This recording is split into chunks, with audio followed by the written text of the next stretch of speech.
Amém. Louvado seja o nome do Senhor. Vamos continuar nossas meditações aqui no livro de Jonas.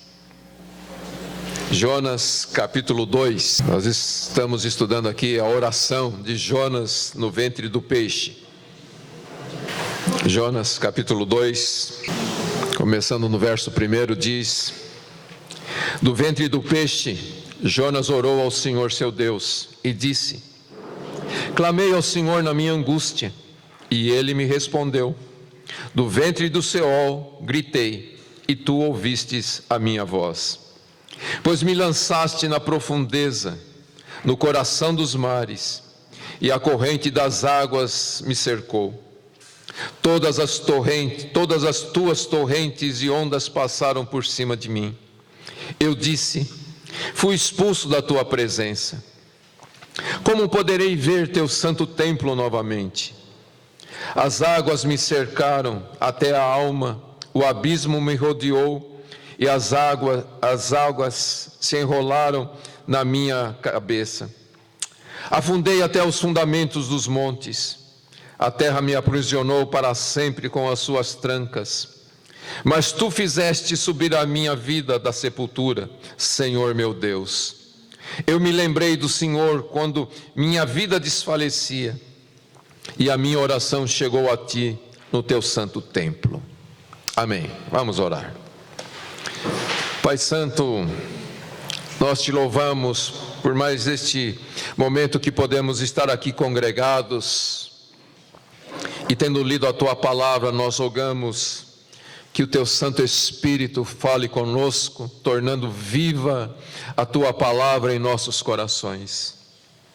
Que o teu Santo Espírito trabalhe o nosso homem interior, para que sejamos transformados, aperfeiçoados, para que sejamos mais semelhantes ao teu Filho Jesus.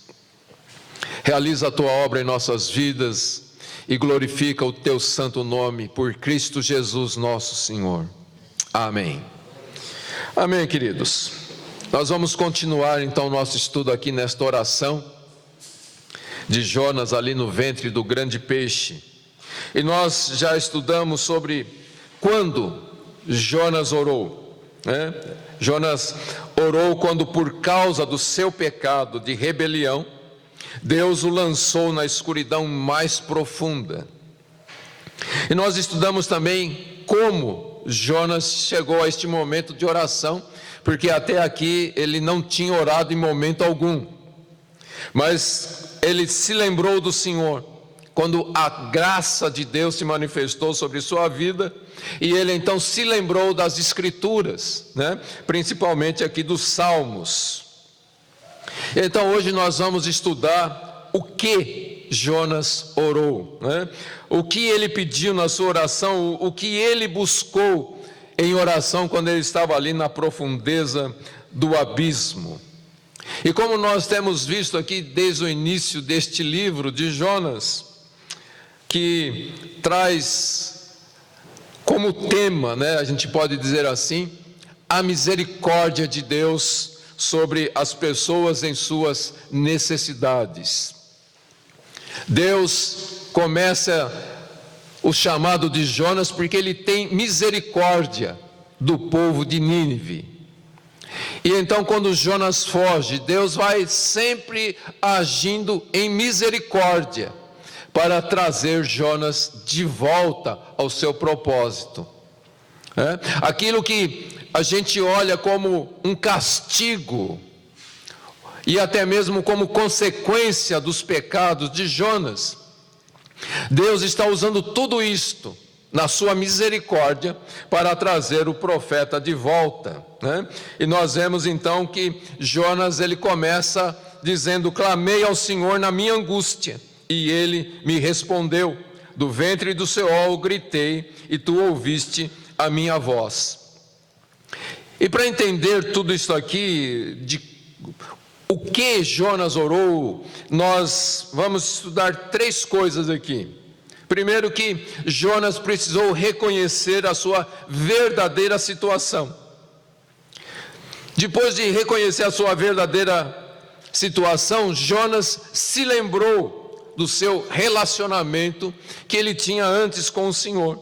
E em terceiro lugar, então ele vai apelar pela graça de Deus em toda a sua providência para os pecadores, assim como ele e assim como nós. Então vamos lá, a primeira coisa aqui que nós vamos entender, a situação verdadeira de Jonas. E ele descreve a sua situação, que era de desespero ali na barriga deste grande peixe, e ele diz que ele estava em angústia, sua alma estava angustiada. Ele estava, como diz uma outra versão, no ventre do abismo, né? E ele, na verdade, ele acreditava que ele estava num túmulo infernal. Veja que ele usa a palavra Seol, né? Que é a habitação dos mortos. Então Jonas, ele está olhando para a sua situação no ventre daquele grande peixe, e ele fala: estou no inferno, acabou. Este é o fim de todas as coisas. E ele diz: a corrente das águas me cercou. E como nós estudamos a semana passada, ele ora lembrando-se dos salmos, né? E quando a gente olha para os salmos, geralmente nós vemos uma linguagem de expressão, onde o salmista assemelha a sua situação como uma enchente. Só que no caso de Jonas, não era uma semelhança, ele estava realmente nas profundezas do mar, ali ele estava naquele abismo. E ele então, ele diz lá no verso 7, minha vida desfalecia. Ele acreditava que realmente ele estava morrendo ali no ventre daquele peixe. Sua situação era realmente miserável. Olha como ele descreve lá no verso 5 e 6. As águas me cercaram até a alma, o abismo me rodeou, as algas se enrolaram na minha cabeça, afundei até os fundamentos dos montes, a terra me aprisionou para sempre com as suas trancas. Então Jonas via a sua situação ali no ventre daquele peixe como uma prisão com grades que jamais poderiam ser ultrapassadas, ele jamais poderia sair daquela situação. Então, esta é uma versão dramática, né, do tipo de situação em que o pecado e a tolice lançam as pessoas. Agora, olhando para as nossas vidas, dificilmente, né, nós vamos passar por uma situação semelhante ou exata a esta situação de Jonas. Mas o que ele estava sentindo é o que nós muitas vezes também sentimos. As emoções pelas quais Jonas estava passando são as que nós também passamos, e isto por razões diferentes. Para muitos, né, muitas pessoas experimentam esse grau de desespero em sua carreira, não vê um futuro pela frente, parece que está tudo dando errado e não tem saída para aquela situação. Outros são em seus relacionamentos, entram em relacionamentos que de alguma forma começa um caminho de destruição. Outros experimentam, né, situações muito difíceis através de vida financeira, e as dívidas parecem uma verdadeira prisão, e a pessoa diz: nunca mais vou sair desta situação. Então é como Jonas, né, acabou, aqui é o meu fim. E assim as pessoas vão tendo os seus ventres de grande peixe, né, em situações que parece que não tem mais saída. E não, aqui no primeiro momento, então, Jonas vê a sua situação física, e ele diz: pois me lançaste na profundeza, no coração dos mares. Mas a graça de Deus atuando na vida de Jonas o leva a perceber que algo mais terrível do que isso de fato estava acontecendo, porque ele estava totalmente separado de Deus. E ele vai dizer: fui expulso da tua presença. E na verdade tudo o que ele estava passando agora era resultado de estar fora da presença de Deus. Todo esse sofrimento que Jonas estava passando agora tinha como causa a sua separação de Deus. Nós temos estudado como Jonas foi fugindo de Deus, e chegou no momento em que ele estava realmente fora da presença de Deus. Não que Deus não o visse, porque os olhos do Senhor passam por toda a terra. Como nós cantamos, e é o que está escrito nas Escrituras: os olhos do Senhor passam por toda a terra, e Ele vê toda a humanidade, Ele vê todas as coisas, mas Ele olha com atenção para os seus. Ok? Então Jonas agora estava separado, a sua comunhão com Deus estava quebrada. E por causa da sua comunhão com Deus quebrada, porque ele não orava, porque ele não buscava a direção de Deus para a sua vida, então ele chegou nesta situação em que parecia não havia mais saída. Agora é interessante porque ele diz: fui expulso da tua presença. Mas não era exatamente isso que ele queria? Quando ele desceu para Jope, quando ele entrou naquele navio com destino a Tarsis, não era justamente isso que ele queria? Fugir da presença de Deus? Só que agora, queridos, ele estava experimentando o gosto amargo de estar separado de Deus. E toda essa amargura então agora estava sufocando a sua alma. E ele então percebe que ele está chegando ao fim. E este reconhecimento então da sua situação verdadeira é que foi o ponto de virada na vida de Jonas. E isso, queridos, também acontece conosco. Nós só vamos ter esse ponto de virada quando nós entendermos a nossa real situação. Quando nós entendermos que a nossa vida está semelhante à de Jonas, numa profundeza, numa queda, por causa das nossas atitudes, por causa da nossa tolice, por causa das nossas escolhas. E então, quando nós percebemos que é este distanciamento de Deus, esta falta de oração, esta falta de seguir os princípios da palavra de Deus que nos lançam nas profundezas, então é nesse momento que nós estaremos prontos para buscarmos a presença de Deus e a libertação de Deus, ok? Então Jonas reconheceu primeiramente a tolice do seu pecado. Eu acredito que ele aprendeu a lição, que Jesus falou para Paulo, quando ele estava ali na estrada de Damasco, e ele cai por terra. Ele ia perseguindo o Senhor, e o Senhor aparece para ele e pergunta: Saulo, Saulo, por que você me persegue?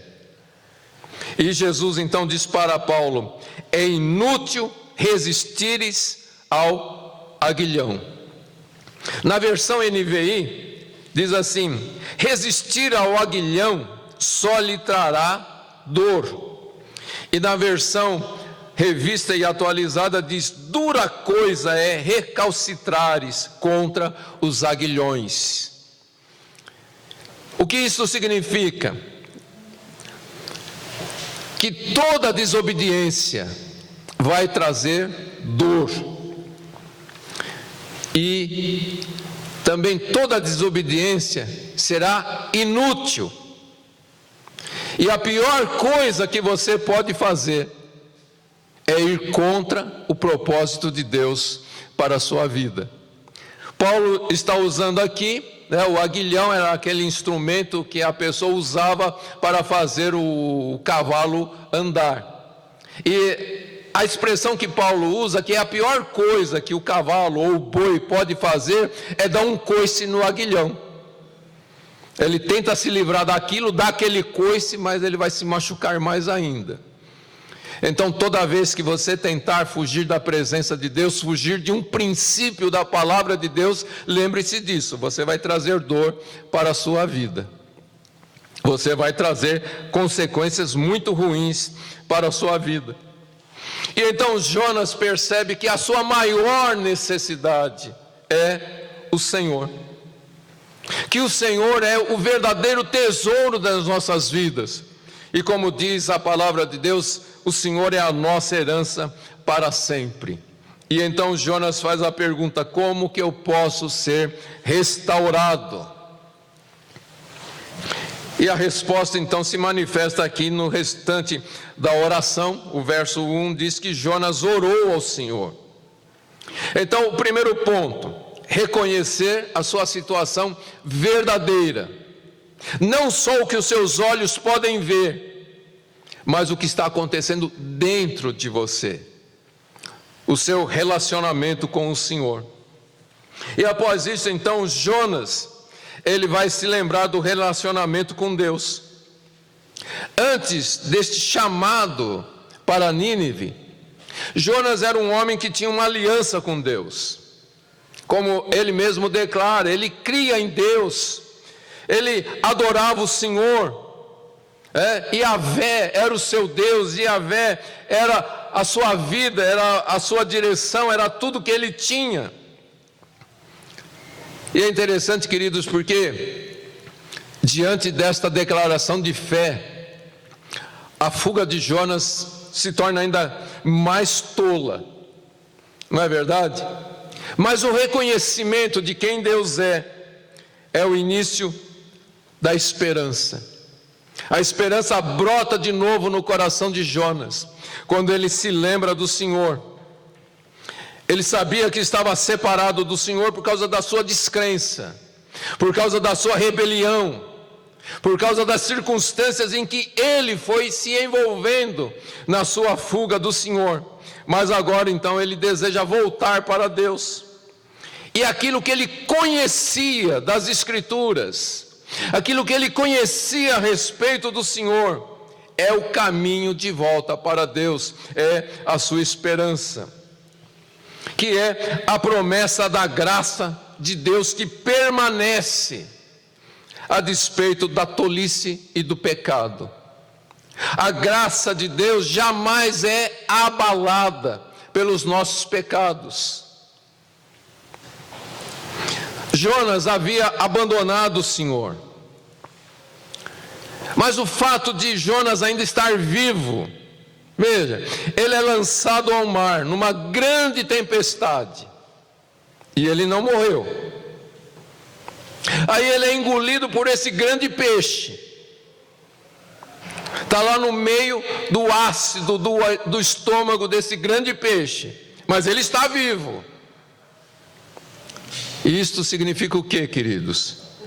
Que Deus não havia abandonado Jonas. Jonas abandonou o Senhor, mas o Senhor não tinha abandonado Jonas. E é isso que nós precisamos reconhecer, que Deus jamais nos abandona. Jamais. Nós podemos até achar que sim,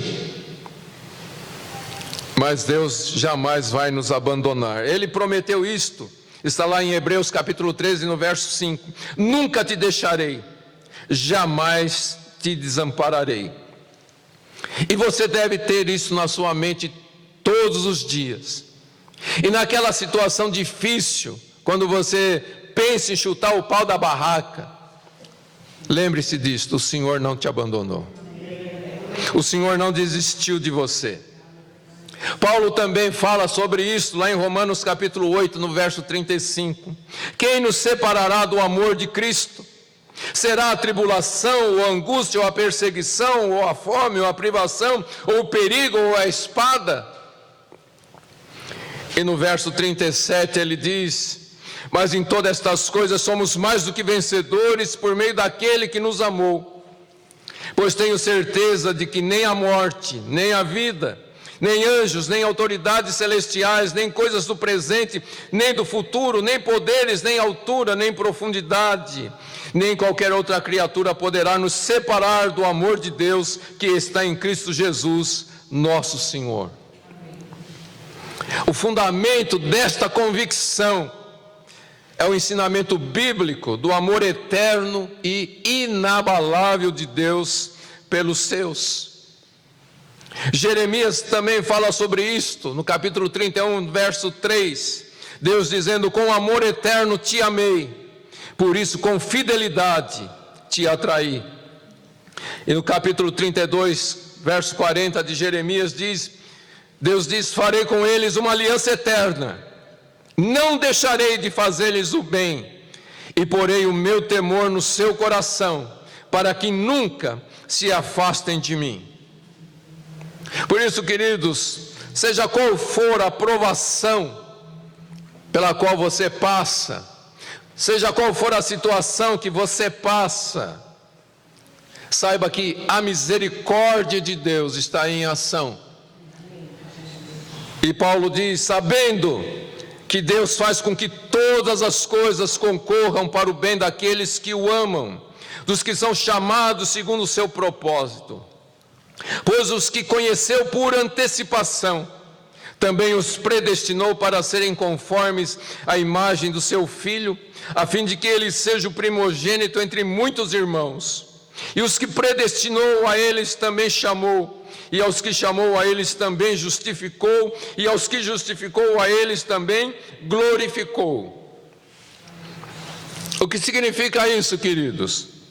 Não importa a situação em que você esteja, se é de rebelião, se foi a tolice do pecado que te lançou naquela situação, ou se é uma provação que Deus está permitindo na sua vida. A Bíblia diz que por antecipação, Deus sabia como você ia reagir, Deus sabia o que você ia fazer, Deus sabia que quando Ele chamasse Jonas, Jonas ia fugir. E sabendo disto, Deus já preparou todas as coisas. Deus sabe as suas escolhas.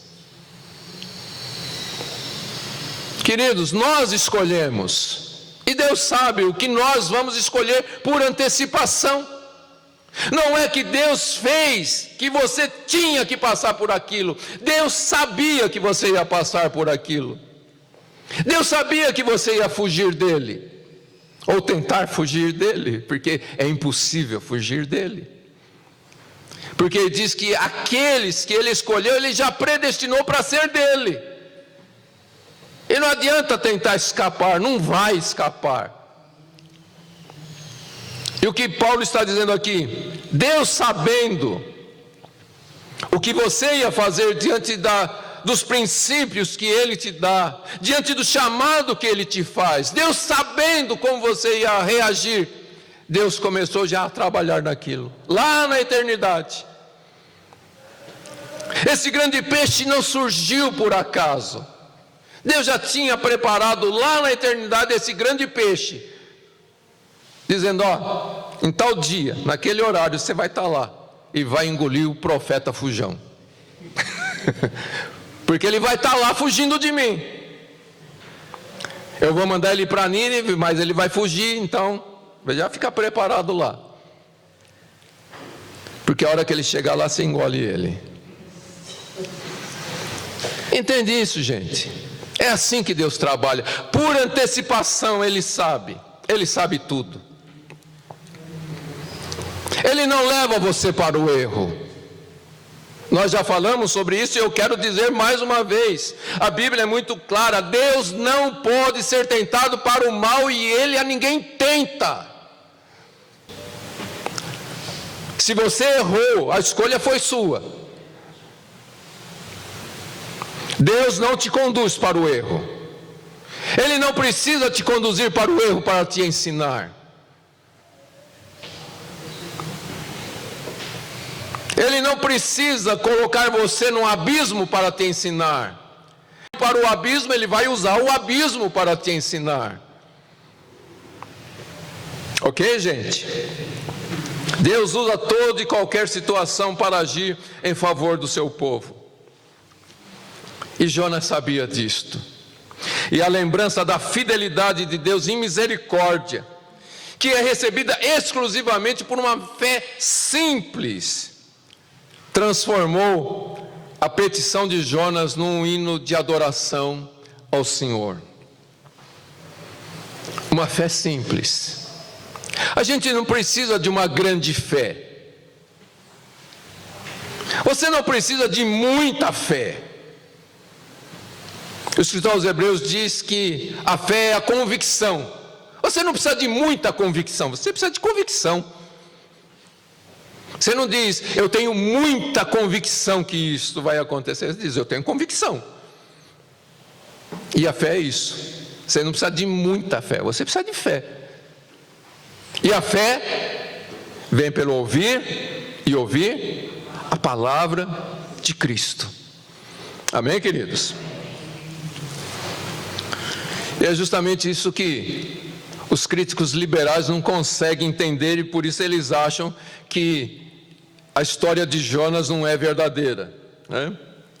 Mas é impressionante aqui e notável que quando Jonas ele entende a sua situação, ele não pede para Deus tirá-lo daquele cativeiro. Você não vê Jonas dizendo, Senhor, faz esse peixe me vomitar lá na praia. Senhor, me tira da barriga desse peixe. O que ele quer é a sua alma restaurada. Porque ele entende que tudo que está acontecendo é consequência da sua quebra de comunhão com o Senhor. E então ele não pede para Deus tirar, mas o verso 2 diz, ele diz assim, clamei ao Senhor na minha angústia e Ele me respondeu. Do ventre do Senhor gritei e Tu ouviste a minha voz. E este, queridos, é o sinal que nós estamos sendo restaurados na nossa fé, na nossa confiança, na nossa comunhão com o Senhor. Quando nós conhecemos o favor de Deus, então nós entendemos que nós não precisamos sair daquela situação, nós não precisamos ser libertos daquelas provações, pois nós entendemos o que Deus disse para Paulo. Quando Paulo achava que aquele espinho na carne era o seu maior problema, e ele diz que 3 vezes ele orou ao Senhor para que aquilo fosse tirado da sua vida, mas o Senhor disse, Paulo, a minha graça te basta, a minha graça é suficiente para você. E que Paulo diz, então eu passei não mais a sofrer esse espinho na carne, mas eu passei a me regozijar com esse espinho na carne, porque então eu vi que na minha fraqueza o poder de Deus é aperfeiçoado. Quando eu estou fraco, então Deus pode se manifestar na minha vida. Quando eu estou dependente dEle, não dependente de uma situação estável, não dependente de estar em circunstâncias agradáveis, mas quando eu entendo que Deus é a minha porção, quando eu entendo que Deus é a minha herança, quando eu entendo que Deus é a minha vida, quando eu entendo que Deus é a razão da minha existência, então eu não preciso de mais nada. O Senhor é o meu pastor e por isso eu não sinto falta de nada. A nossa versão diz, em nada me faltará, mas a realidade do Salmo 23 é esta, o Senhor é o meu pastor e por isso eu não sinto falta de nada. porque Ele me preenche, Ele me satisfaz. E então Jonas sabia disto, que o que ele precisava era ser restaurado na sua comunhão com o Senhor. E Jonas sabia que Deus havia respondido à sua oração. E como é que ele sabia isto? E a resposta é que a paz do Senhor, após o seu arrependimento, após a sua declaração de fé, a paz do Senhor encheu o seu coração. A simples lembrança do Senhor é a prova de que Deus respondeu ao seu clamor. A simples capacidade de reconhecer humildemente que nós somos indignos, a humildade em reconhecer que nós somos pecadores, mas também a disposição para louvar o Senhor por seu amor fiel, é a prova de que Deus está presente em nossas vidas. Jonas reconhece aqui a analogia entre a sua situação física e a sua situação espiritual, quando ele diz: afundei até os fundamentos dos montes, a terra me aprisionou para sempre com as suas trancas, mas tu fizeste subir a minha vida da sepultura, Senhor meu Deus. Veja, ele estava lá no ventre do peixe, mas ele diz: a minha vida já saiu da sepultura. O meu corpo pode morrer no ventre desse peixe, mas a minha vida está nas mãos do Senhor. Eu estou com o Senhor, e isso é tudo que importa. Jonas entendeu que a sua verdadeira prisão era a sua descrença, era a sua rebelião, era o seu ressentimento em relação a Deus. E isto é que causou toda a escuridão na sua vida. E o estômago desse grande peixe era simplesmente uma analogia do seu estado espiritual. Mas Deus então liberta Jonas, restaurando a sua fé. E isso era tudo que Jonas precisava saber, para que ele soubesse que ele estava completamente restaurado. E ele então diz: eu me lembrei do Senhor quando a minha vida desfalecia, e a minha oração chegou a ti no seu santo templo. Veja, o fato dele se lembrar de Deus como Salvador foi o suficiente para assegurar a ele a certeza da salvação. Queridos, é isso que nós precisamos, ter essa fé que testifica a obra salvadora do Senhor em nossas vidas. Nós precisamos entender que somos restaurados na graça e na misericórdia de Deus, mesmo estando em momentos escuros, mesmo estando passando por provações. E então isso vai nos levar ao terceiro aspecto da oração de Jonas, que é o seu apego à graça de Deus para pecadores.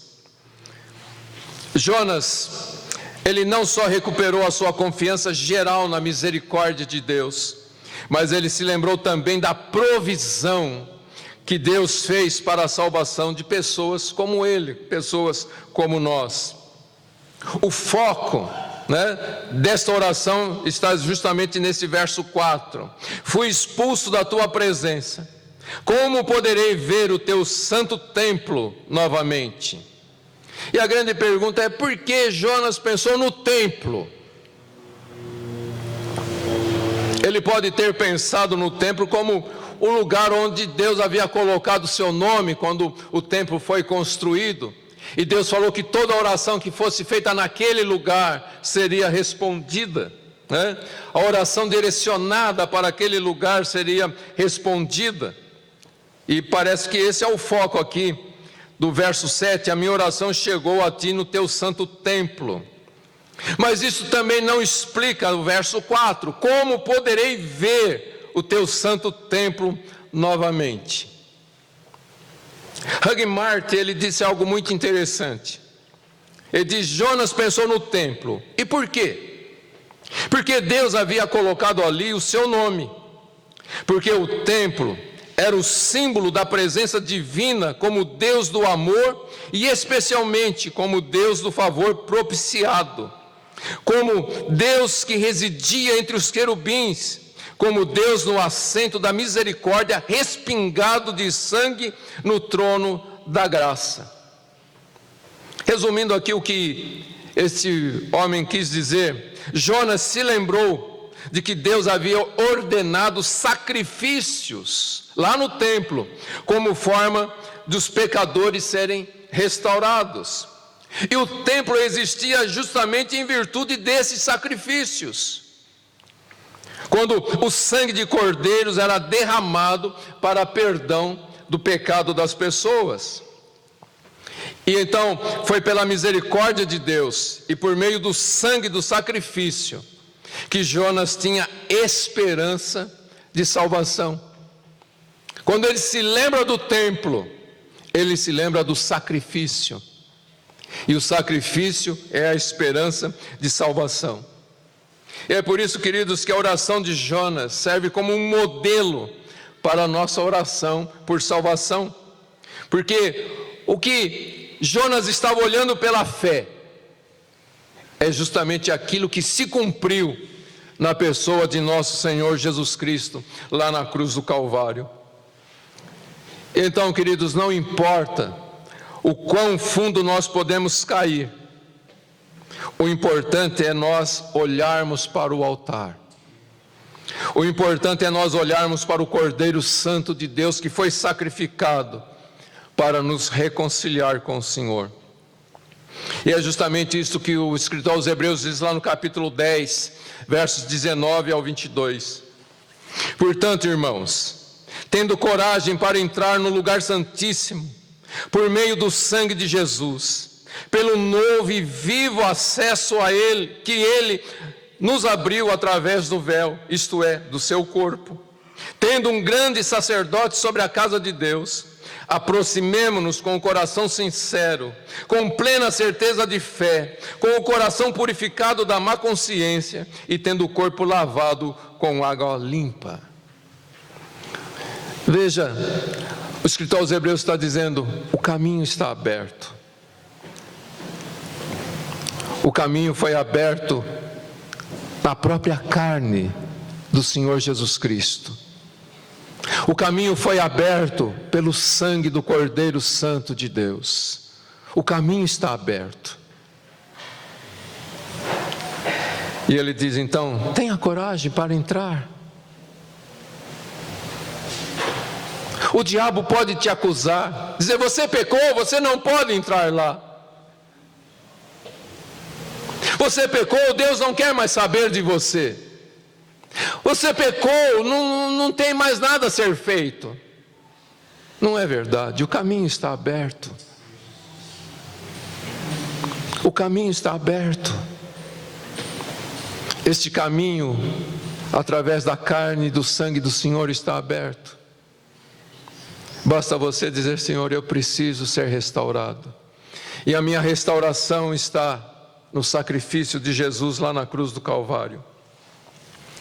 Cada um de nós, queridos, não importa quão escuras sejam as circunstâncias, nós podemos olhar para a cruz de nosso Senhor Jesus Cristo e saber que Deus nos ama.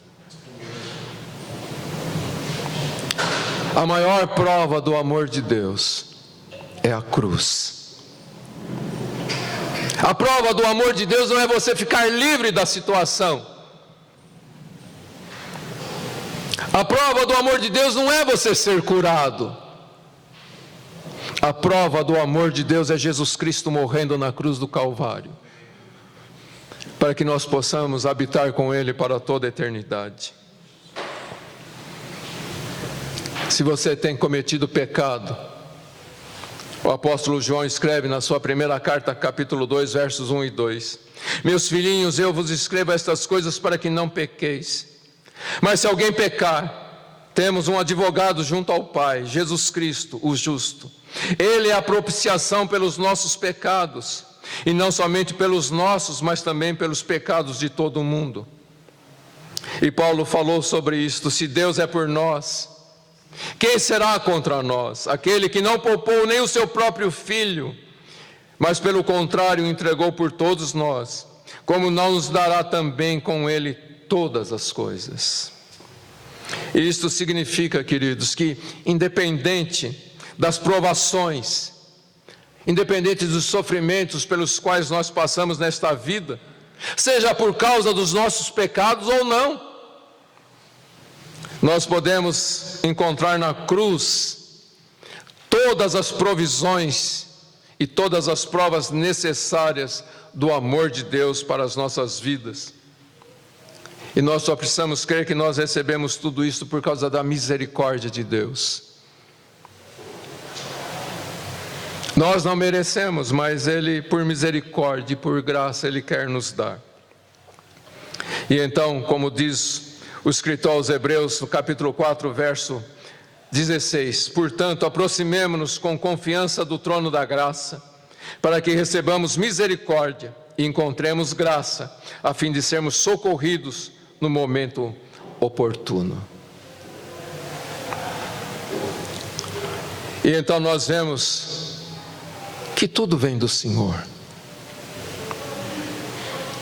É iniciativa dEle nos salvar. É Ele quem nos chama. É Ele quem nos dá a fé para receber o seu chamado. É Ele quem nos salva.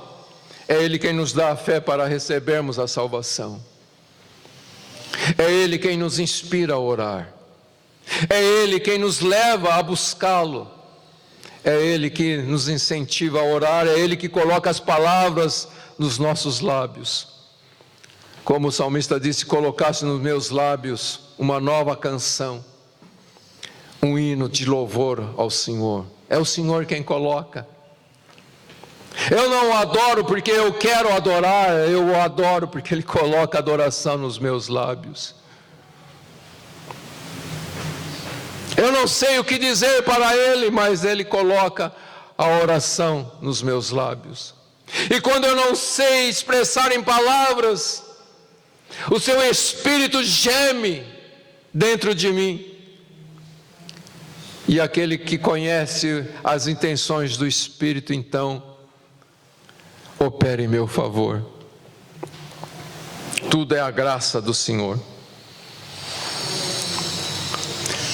Jonas reconheceu o perigo em que ele havia caído por causa do seu pecado. E então ele se lembra da fidelidade pactual de Deus, que Deus havia feito uma aliança. E então ele se apega à graça salvadora do Senhor, por meio do sangue de Cristo que ainda seria derramado.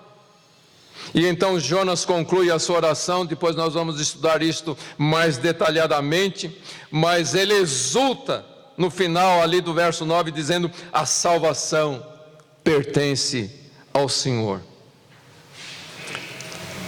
O que Jonas quis realmente dizer? Talvez dizer: somente Deus pode me salvar. E certamente isso é uma verdade. Talvez ele estivesse pensando em dizer: Deus se agrada operando a sua salvação na minha vida. E isso também é uma verdade. Mas quando a gente olha em termos pessoais, e a oração de Jonas era profundamente pessoal, não há dúvidas que Jonas chegou a essa conclusão surpreendente, que transformou completamente a sua vida.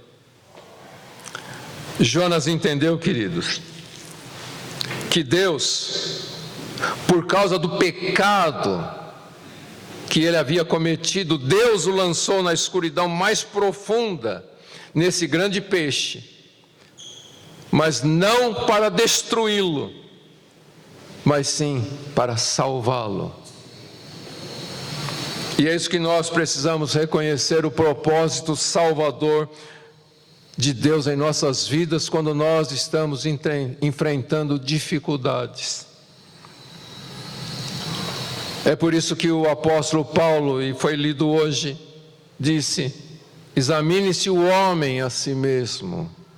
Paulo disse: a razão da falta de discernimento do corpo de Cristo, a falta de discernimento do sacrifício de Cristo, a falta de discernimento do que é ser igreja de Cristo, é a razão porque há entre vós muitos fracos, muitos doentes e muitos que morrem antes do tempo. E é por isso, queridos, que Jonas naquela situação, ele olhou para dentro de si, reconhecendo o seu pecado, que o afastou completamente de Deus. E nós precisamos entender isso. Deus jamais tem a intenção de nos destruir. Por mais espessas que sejam a escuridão pela qual nós podemos passar, por mais difícil que sejam as situações pelas quais nós passamos, Deus nunca tem a intenção de nos destruir. Deus tem a intenção de nos salvar. O propósito de Deus é nos restaurar da nossa rebelião pecaminosa. O propósito de Deus é tirar de nós a autoconfiança tola. O propósito de Deus é arrancar este orgulho ignorante e teimosia dos nossos corações. O propósito de Deus é acabar com a nossa incredulidade. E essas coisas se apegam naturalmente a nós, por causa da nossa natureza caída.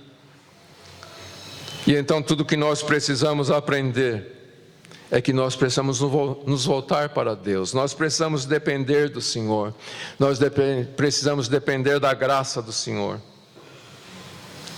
Então cada um de nós somos convidados a aprender aqui esta oração de Jonas e aprendermos a nos regozijarmos no Senhor. Não muito tempo depois da nossa oração, mas no momento da nossa oração. Jonas disse: clamei ao Senhor na minha angústia, e Ele me respondeu. A certeza que Deus responde. Eu não preciso esperar 1, 2, 3, 4 dias, uma semana, um mês, para saber que Deus me ouve. Eu oro porque eu sei que Ele me ouve. Bendito seja Deus, que não me rejeita a oração e não afasta de mim a sua graça. E Jonas diz: clamei ao Senhor na minha angústia e Ele me respondeu. E a conclusão que eu chego é esta: a salvação pertence ao Senhor. A salvação vem do Senhor. Isso, queridos, é tudo que nós precisamos entender, saber e crer. Foi isto que restaurou a vida de Jonas. É isto que vai restaurar as nossas vidas. Amém. Amém, queridos. Curve a sua cabeça e pense sobre essas coisas. Deus não tem filhos prediletos. Como Ele amou Jonas, Ele ama você. Como Ele amou Paulo, Ele ama você. Ele te ama. E Ele quer restaurar a sua vida, restaurar a sua fé, restaurar a sua comunhão com Ele. Ele está dizendo: pare de fugir. Eu não quero destruir você. Eu não quero tirar as coisas boas de você. Eu quero te dar o melhor. Eu vim para que tenham vida e a tenham em abundância. O diabo vem para destruir, mas o Senhor vem para dar vida, vida abundante. Basta você olhar para Ele, olhando firmemente para Jesus, o autor e consumador da nossa fé. Corramos a carreira que nos está proposta. Corramos para abraçar o plano de Deus para as nossas vidas. Isso é tudo que basta.